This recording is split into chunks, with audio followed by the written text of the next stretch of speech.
आखिरकार सऊदी अरब ने यमन पर हमला कर दिया है। यमन के कई इलाकों पर हमले किए हैं। सऊदी अरब को यह हमला करना ही था, क्योंकि यह वही मामला है जिस मामले में सऊदी अरब पहले से यूएई को समझाने की कोशिश कर रहा था। यमन का ज्यादातर हिस्सा हुथीज के इलाके में है। अब जहां पर हुथीज नहीं है, सेंट्रल यमन का इलाका, वहां यूएई के समर्थक वाले ग्रुप घुस जाते हैं और कई इलाकों पर कब्जा भी कर लेते हैं। ये मैंने आपको इससे पहले बताया भी था। सऊदी अरब यमन की सरकार को सपोर्ट करता है। जब सऊदी अरब ने देखा कि यमन की गवर्नमेंट कमजोर पड़ रही है और लड़ाके लगातार वहां पर कब्जा कर रहे हैं, तो अब सऊदी अरब ने उन लड़ाकों को निशाना बनाकर, यमन के समर्थक लड़ाकों को निशाना बनाकर हवाई हमले कर दिए हैं। तस्वीरें दिखाने जा रहा हूं।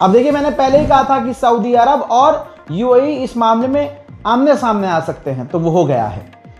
सऊदी अरब ने बिल्कुल नाम लेके कहा है यूएई का कि यूएई अपने समर्थक लड़ाकों और समर्थक फौज को यूएई यमन से बाहर निकाले। ये सरासर यूएई गलत चीज कर रहा है और गलत का समर्थन कर रहा है, जिससे यमन के अंदर जो है अनस्टेबिलिटी पैदा हो गई है। हम लोगों को शियों से बड़ी दिक्कत है भाई। यहां भारत में भी ऐसा ही होता जैसे पाकिस्तान में होता आया है। वहां भी शिया समुदाय का नरसंहार किया जाता है, शुरू से अब तक रिकॉर्ड है। और इराक से लेकर मिडिल ईस्ट में भी यही होता है। मैंने इससे पहले जो आपको अपडेट दिया था कि सीरिया के अंदर एक मस्जिद में धमाका हुआ, अल्लाह के घर में धमाका हुआ।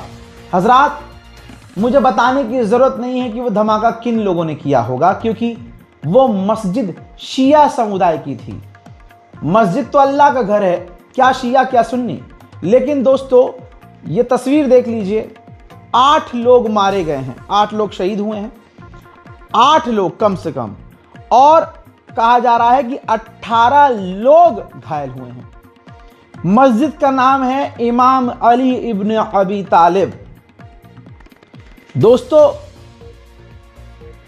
वदी अल दहब के इलाके में यह मस्जिद मौजूद थी। शिया समुदाय को निशाना बनाकर वहां यह धमाका किया गया। अब जाहिर सी बात है, किन लोगों को इन लोगों से नफरत है, चाहे भले वो मुसलमान हैं। हम आसपास भी देख सकते हैं, और यही वजह है कि पूरी दुनिया में मुसलमान दूसरों से भी पिट रहा है, क्योंकि हम अपनों को ही मार रहे हैं। जोलानी और पुतिन की बातचीत के बाद अब रूस ने, जी हां, रूस ने अपनी फौज सीरिया में तैनात करना शुरू कर दिया है। पहले रशिया तैनाती कर रहा था तो इजराइल विरोध कर रहा था, लेकिन कल इजराइल ने पुतिन से भी बात की है, यानी रशिया से डील कर ली है, और उसने एक्सेप्ट कर लिया है कि तुर्की तो फिर भी हमारे लिए खतरा है, लेकिन अगर रूस की फौज तैनात होती है तो यह हमारे लिए सीरिया में कम खतरा होगा। हजरात, सोमालिया का हिस्सा काट दिया गया और सबसे पहले इजराइल ने अप्रूवल दिया। तो ये देखिए, सोमालिया लैंड को अप्रूवल देने पर, मान्यता देने पर सोमालिया की गवर्नमेंट ने इसका ऑफिशियली विरोध किया है। सऊदी अरब का नाम सामने आया है। सऊदी अरब ने भी इजराइल के इस कदम की निंदा की है। उधर गाजा के हालात मेडिकल के इस कदर खराब हैं कि 50% ही हॉस्पिटल बड़ी मुश्किल से काम कर रहे हैं। और अगर जो काम कर भी रहे हैं तो उनके पास तमाम इंस्ट्रूमेंट और तमाम दवाइयां नहीं हैं। लीजिए, जर्मनी जो बहुत उछल रहा था, जर्मनी ने ऑफिशियली मना कर दिया है कि हम गाजा में अपनी फौज नहीं भेजेंगे। वहीं ये तस्वीर है इजराइल के अंदर की। इजराइल के एक इलाके में एक फिलिस्तीनी ने 2 यहूदियों पर हमला किया और 2 इजरायली मारे गए, जिसके बाद इजराइल ने कार्रवाई उसी वक्त की और उसी वक्त उस हमलावर को कत्ल कर दिया गया। हजरात, इजराइल को सबसे बड़ा झटका यह लगा कि ग्लोबल ब्रांड इंडेक्स में इजराइल दूसरी बार भी यानी दूसरे साल भी सबसे नीचे आया है। यानी वहां देश पैसा इन्वेस्ट नहीं करना चाहते, नुकसान होगा, वहां लोग नहीं जा रहे हैं, टूरिज्म इजराइल का फेल हो चुका है, इजराइल की ब्रांडिंग काफी बेकार हो चुकी है, इजराइल से लोग दूर भाग रहे हैं, इजराइल के प्रोडक्ट्स में भी लोग इंटरेस्ट कम ले रहे हैं। इस वजह से ग्लोबल इंडेक्स में एक बार फिर से दूसरे साल भी इजराइल सबसे निचले स्तर पर आ रहा है। यूरोपीय यूनियन और फिलिस्तीन अथॉरिटी दोनों मिलकर राफा क्रॉसिंग बॉर्डर चलाएंगे। इस बारे में फाइनल डिस्कशन हो चुका है। मेरे दोस्तों, आपको बताना चाहूंगा, ये अलर्ट है, वार्निंग है।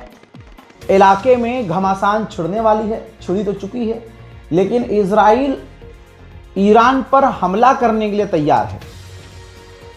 इजरायली मीडिया ने दावा किया है कि वहां के ऑफिशियल्स ने यह क्लियर कह दिया है कि नेतन्याहू मनाने के लिए ट्रंप को जाने वाले हैं अमेरिका, और वो मनाएंगे कि ईरान पर हमला किया जाए, क्योंकि ईरान न्यूक्लियर पावर प्लांट दोबारा शुरू कर चुका है और भारी तादाद में जो मास प्रोडक्शन वो मिसाइलों की कर रहा है, यह हमारे लिए खतरा है।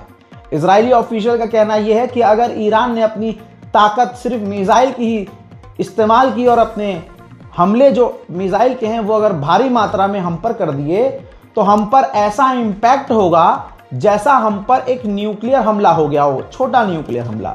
लिहाजा ईरान की बैलिस्टिक मिसाइल प्रोग्राम हमारे लिए बहुत बड़ा खतरा है। अगली लाइन ज्यादा खतरनाक है। इजराइल ने आधिकारिक तौर पर कहा है कि अगर अमेरिका हमला ईरान पर नहीं करेगा तो फिर हमें खुद अपने दम पर ईरान पर हमला करना होगा। वहीं एक अच्छी चीज यह हुई कि इन हालात में 2 भाई एक हो गए। इन दोनों का नाम है ईरान और तुर्की। तुर्की की डेलीगेशन, जो डिफेंस डेलीगेशन ईरान गई थी, वापस आने के बाद तुर्की के नेशनल डिफेंस अधिकारी ने कहा है कि ईरान की सिक्योरिटी को हम ऐसे देखते हैं जैसे तुर्की की सिक्योरिटी, यानी ईरान पर अगर हमला हुआ तो हम अपने लिए खतरा मानेंगे, हम पर हमला मानेंगे। दोनों की सिक्योरिटी हमारे लिए बेहद जरूरी है। मैंने आपको एक ईरानी टैंकर के बारे में बताया था जो वेनेजुएला के करीब था और अमेरिका ने उसे पकड़ने की कोशिश की थी, लेकिन वो भाग गया। अमेरिका ने पूरी ताकत झोंक दी और 5 दिन तक उसका पीछा किया। भैया 5 दिन पीछा करने के बाद आखिरकार अमेरिका ने उस ईरानी टैंकर को सीज कर लिया है। उधर ईरान थमने का नाम नहीं ले रहा। तस्वीर देखिए, ईरान ने उधर दूसरी तरफ बिना किसी को बताए कि ये किसका जहाज है, एक और टैंकर ईरान ने किसी का सीज कर लिया है। यह बात क्लियर है कि तुर्की के राष्ट्रपति रजब तैयब एर्दोगान ईरान पहुंचने वाले हैं। और ईरान पहुंचने से पहले मैं एक बात बता दूं, खबर यह है कि ईरान के जो सुप्रीम लीडर हैं आयतुल्लाह सैयद अली खामनाई, रजब तैयब एर्दोगान उनको मनाएंगे कि आप यानी ईरान सीरिया से नॉर्मलाइजेशन कर ले, क्योंकि सीरिया के अंदर इजराइल का प्रभाव ज्यादा हो रहा है। वहीं रूस का कार्गो जहाज हथियारों से लदा हुआ ईरान एक बार फिर उतरा है। जब से 12 डेज वॉर हुई है ईरान इजराइल के बीच, इजराइल ने अपने ही मुल्क में 35वां इजरायली नागरिक गिरफ्तार किया है जो ईरान के लिए जासूसी कर रहा था। मैंने 12 डेज वॉर में ईरान को एक संदेश दिया था अपने इस छोटे चैनल से, वो याद होगा आपको। मैंने कहा था कि ईरान को रशिया पर भी भरोसा नहीं करना चाहिए, किसी पर भरोसा नहीं करना चाहिए, पुतिन पर भी नहीं, ऑफिशियल तो छोड़ दीजिए, पुतिन पर भी नहीं। अब वो अल्लाह का करम है कि मेरी बात एक बार फिर से साबित हो गई सही। अभी जो आप सोच रहे हैं कि रशिया ईरान को मदद दे रहा है, हथियार भेज रहा है, ये तो बढ़िया फ्री में दे रहा है क्या? ईरान भर भर का ड्रोन दे रहा है। ईरान ड्रोन टेक्नोलॉजी रूस को सौंप रहा है, सस्ती ड्रोन टेक्नोलॉजी। ईरान फ्री में कुछ नहीं ले रहा रशिया से। अब 2008 का वो समय जब अमेरिका के राष्ट्रपति जॉर्ज बुश थे, वहां उस समय तब भी पुतिन थे रूस के राष्ट्रपति। अब 2008 में जॉर्ज बुश और व्लादिमीर पुतिन के बीच जो सीक्रेट बात हुई थी, वो क्लासिफाइड डॉक्यूमेंट अब 2025 के आखिर में लीक हो गए हैं। ये रहे दोनों दस्तावेज आपके सामने। स्क्रीनशॉट लेके आप वीडियो को रोक के या स्क्रीनशॉट लेके आप पढ़ भी सकते हैं। अब जो खुलासा हुआ है उसने हिला दिया है। 2008 में व्लादिमीर पुतिन ने कहा था कि ईरान को जो हम यूरेनियम दे रहे हैं उससे हमें यकीन है कि ईरान यूरेनियम हमसे लेगा तो वो परमाणु नहीं बनाएगा। हालांकि इस बात में मुझे कोई शक नहीं हो रहा कि ईरान परमाणु बनाना चाहता है। ये पुतिन ने कहा था। देखिए दोगले को। पुतिन ने 2008 में जॉर्ज बुश से डायरेक्टली ये बात कही कि हम चाहते हैं कि ईरान का, यानी मैं चाहता हूं कि ईरान का मिसाइल प्रोग्राम, उसकी जो बैलिस्टिक मिसाइल प्रोग्राम है जो तेजी से आगे बढ़ रहा है, वो रुक जाए। साथ ही उसी वक्त व्लादिमीर पुतिन ने 2008 में यह खुलासा इस क्लासिफाइड डॉक्यूमेंट से हुआ है और यह सबूत रजा गलाफी आपके सामने रख रहा है। पुतिन ने यह भी कहा था जॉर्ज बुश से कि हमें सबूत मिले हैं कि ईरान को परमाणु हासिल करने में पाकिस्तान मदद कर रहा है। पाकिस्तान के वैज्ञानिक, पाकिस्तान ओरिजिन के लोग ईरान की मदद कर रहे हैं। जॉर्ज बुश ने 2008 में यह भी कहा कि जो ईरान के लोग हैं वो सनकी हैं, खतरनाक हैं। यह जॉर्ज बुश से पुतिन ने 2008 में कहा था। लिहाजा ईरान को यह समझना चाहिए कि तुम्हारे साथ अल्लाह के सिवा कोई नहीं। ईरान के विदेश मंत्री ने खुलासा किया, पहले दिन हमला करके हमसे अमेरिका और इजराइल ने मांग की कि सरेंडर कर दो, हमने नहीं किया, हम डटे रहे। और 12वें दिन हुआ ये कि उन्होंने सामने से सरेंडर किया, सामने से हमें ऑफर किया कि हम बातचीत चाहते हैं, हमले रोक दो। सामने से अमेरिका ने हमें वादा किया कि आज से, यानी 12वें दिन से सुबह 4 बजे के बाद इजराइल हमला करना बंद कर देगा और आप भी हमला करना बंद कर देना। तब जाकर यह डील हुई थी। सोमालिया का दूसरा टुकड़ा, सोमालिया लैंड, जिसने अपने आप को पहले से अलग देश घोषित किया है, उसका राष्ट्रपति 2 महीने पहले इजराइल आया था। सारी खिचड़ी तब पकी थी और उसी वक्त सोमालिया लैंड के सो कॉल्ड राष्ट्रपति ने नेतन्याहू से डील कर ली थी। दोस्तों, यूएन की पीस कीपिंग फोर्स ने बताया है कि पीस कीपिंग फौज, जो यूएन की फौज है, इंटरनेशनल फौज, लेबनान में तैनात है। इजराइल की ओपन फायरिंग में हमारा अंतर्राष्ट्रीय फौजी घायल हुआ है। हुतीस के लीडर ने बड़ा खुलासा किया और यह कंफर्म कर दिया। उन्होंने कहा कि भविष्य में इजराइल से जंग होने वाली है और यह बात तय है। हजरात, ईरान ने आधिकारिक तौर से खुलासा किया है, बहुत बड़ा खुलासा।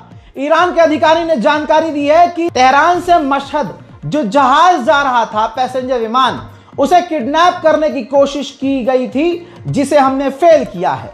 ईरान लगातार खतरे में है। मेरे दोस्तों, मिडिल ईस्ट स्पेशल रिपोर्ट में फिलहाल के लिए इतना ही।